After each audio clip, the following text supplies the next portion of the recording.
Have you ever felt like you see things other people just don't? You know, that tiny flicker of emotion on a friend's face, or the real meaning hiding behind a simple sentence? Maybe it's a pattern of behavior that seems obvious to you, but everyone else just misses it. Well, today, we're diving deep into the psychology behind this incredible ability, and just as importantly, the surprising psychological burden that so often comes with it. So, let me just ask you straight up. Do you ever walk into a room and immediately feel the unspoken tension? Do you see right through those social masks people put on?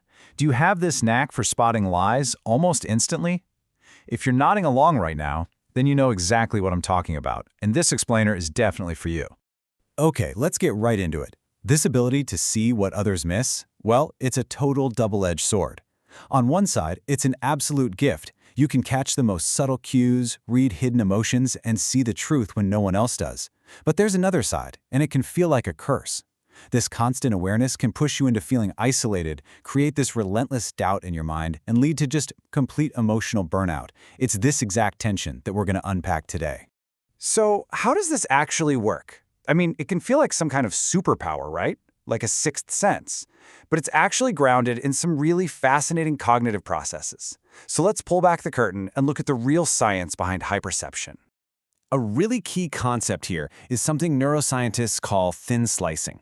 And it's basically your brain's incredible ability to process a massive amount of data at lightning speed, and then make these super rapid, often unconscious judgments. So no, it's not magic. It's your brain running on a kind of super fast processor that most people don't have turned on. Here's a way to think about it. Most people's brains are just watching the play on stage. They're taking the performance at face value. But if you're a highly perceptive person, your brain is automatically, constantly looking backstage. You're not just seeing the show, you're seeing the broken props, the nervous sweat on an actor's brow. You're hearing the fumbled lines under their breath. You're processing the reality behind the performance. And one of the key pieces of data your brain is picking up on are what the famous Dr. Paul Ekman called microexpressions. Now, these are incredibly fast, tiny little facial movements that betray the true emotion a person is trying to hide. Your brain is just wired to catch these fleeting signals that others miss completely. And how fast are we talking here? Well, some of these expressions flash across a person's face in as little as 1/25th of a second. It's almost impossible to see consciously, but for a perceptive person, your subconscious mind, it catches it every single time. So let's imagine a scenario. A coworker comes up to you and says, "Hey, I'm so happy you got that promotion." But as they say it, you hear their voice go up half a tone. You see their smile doesn't quite reach their eyes, and you catch that tiny, almost invisible flicker of jealousy. Instantly, your brain flags a massive alert. It's like a pop-up that says, "Data error. The words in the body do not match." You know it's a lie. But seeing this kind of truth day in and day out can push you into some very real and very exhausting psychological traps. And this is really where the gift starts to feel like a curse. So let's break down the most common psychological traps that perceptive people fall into, because honestly, just recognizing them is the first, most crucial step to escaping them. The first trap is what I call becoming the accidental villain. You see the truth, you might even be brave enough to speak it, but in a world that's often built on polite fictions and social pleasantries, guess what? That makes you the bad guy. You know, this experience is captured so perfectly in the ancient myth of Cassandra. Apollo gave her the amazing gift of prophecy, but he attached a cruel curse. No one would ever believe her warnings. For a perceptive person, this can feel painfully familiar. You see the disaster coming in a business deal or a friend's relationship, but when you try to warn people, you're not seen as insightful. You're seen as negative or disruptive or just a downer.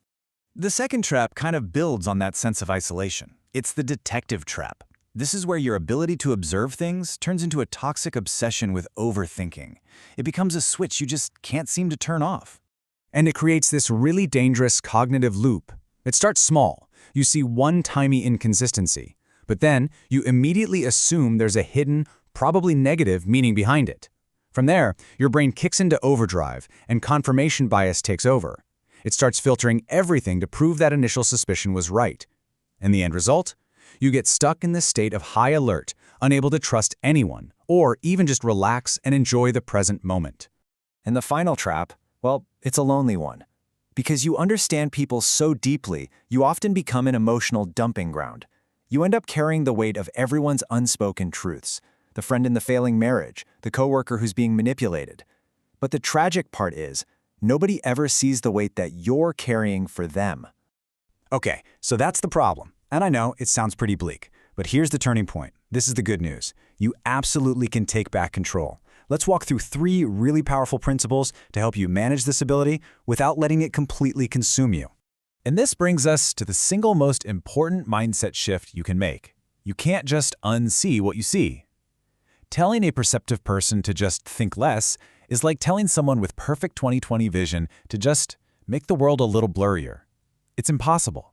The goal is not to dull your senses. The goal is to build cognitive boundaries and change how you respond to all the information you're taking in. All right, here they are. 3 practical, powerful survival principles. Number 1, practice strategic ignorance. Number 2, accept that people wear social masks. And number 3, forgive the blind spots, both in others and, just as importantly, in yourself. Let's break these down.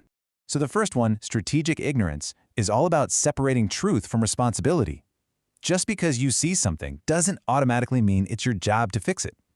So you notice a coworker laying on the fake flattery with the boss. Is it your responsibility to expose them? Nope. You observe, but you don't engage. You see your good friend is in a relationship that's just built on sand. Is it your job to fix their life? No. Your job is to support them as a friend, not carry the burden of their choices. Now for number 2, accepting social masks. It is so easy to get frustrated by fake behavior, but what if we reframe it? People don't just wear masks to deceive. A lot of the time, they wear them to protect really deep insecurities, old wounds, and this primal fear of not being accepted or loved. Seeing it that way can shift your reaction from judgment to a kind of quiet, radical acceptance. And that leads right into our 3rd principle. Forgive the blind spots. Just as others are blind to the things you see so clearly, you might be blind to the reasons they need those masks in the first place. Forgiving them for not seeing the world as you do, and forgiving yourself for not being able to fix it all is absolutely liberating. You let go of the need for everyone to acknowledge your reality. And when you really start to practice these principles, something incredible begins to happen. Your ability doesn't just become manageable, it actually transforms. It evolves into a form of genuine wisdom. You stop being a threat, and you start being a guide. This, right here, is the heart of the transformation. You shift from being this cold, clinical X-ray machine, constantly scanning for flaws and fractures and problems in everyone around you, to becoming something else entirely. A quiet, steady lighthouse. And that big shift in your mindset creates a huge shift in your impact on the world. I mean, think about it. The purpose of an X-ray machine is to expose every single flaw, which makes people feel naked and defensive. But a lighthouse? It sees all the hidden rocks and the dangerous currents, not to expose them and shame the ships, but to calmly and quietly guide them to safety. It's a powerful, protective force. So, I'll leave you with this question. Your perception is a brutal, beautiful gift. You can see all the hidden rocks that others can't. The choice is yours. Will you continue to be the X-ray, exposing every flaw and creating fear? Or will you decide to become the lighthouse, using your incredible sight to guide the way?